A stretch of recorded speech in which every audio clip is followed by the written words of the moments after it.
All right, so we're still talking about the jaw and TMJ, and oftentimes when patients come in with TMJ, they have some concerns, especially in the beginning. You know, they're not able to eat the things that you and I or normal people are able to eat. As funny as that sounds, they can't eat normal things.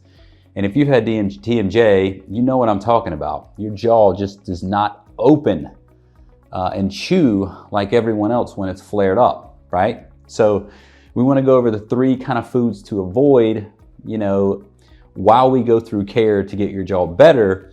And then of course, you want to get back to eating all those things that you enjoy.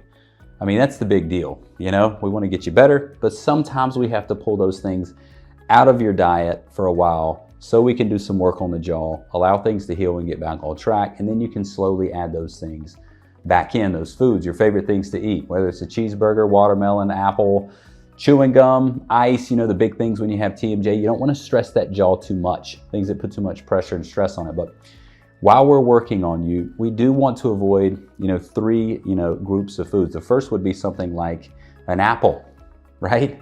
It provides a lot of stress on the jaw. You have to open really wide whenever you eat an apple. So just taking an apple and starting to eat it, probably a no-no in the beginning of care.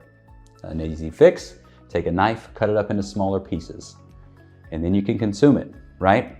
Second thing we want you to avoid, overcooked or well done meats, right? The worst thing you could do, especially, you know, a big steak, a big juicy steak, is to take a big hunk of that and to chew on it and really stress the jaw out. The repetition that it takes to chew and chew and chew just to break down the meat so you can swallow it is probably gonna flare up your jaw and stress it out. Even if you don't perceive it during the meal, you probably will. It's gonna be after. So we want you to reduce those things. How can you remedy that? Simply slice it up, thinly slice the meat, or maybe cut it up into really small chunks, or just kind of dodge it for now.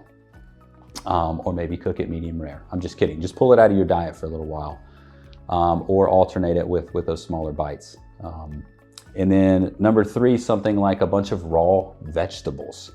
Now, I know they're incredibly good for most people. Majority of us need to eat more vegetables, especially raw, because you have all the nutrients in it. Because when you cook it, sometimes you lose that.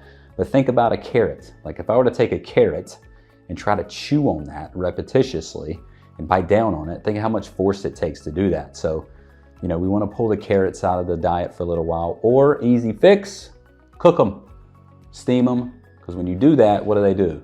They get really soft, right? Think about broccoli or cauliflower. When you steam it, it gets really, really soft. Or, you know, just heat those carrots up or cook them a little bit just to soften them up. So, you know, the biggest thing we want to do is address the root issue, but sometimes we have to pull the foods out that are irritating. Just like if your back's bothering you, we got to stop doing the things that are irritating it so we can get it better.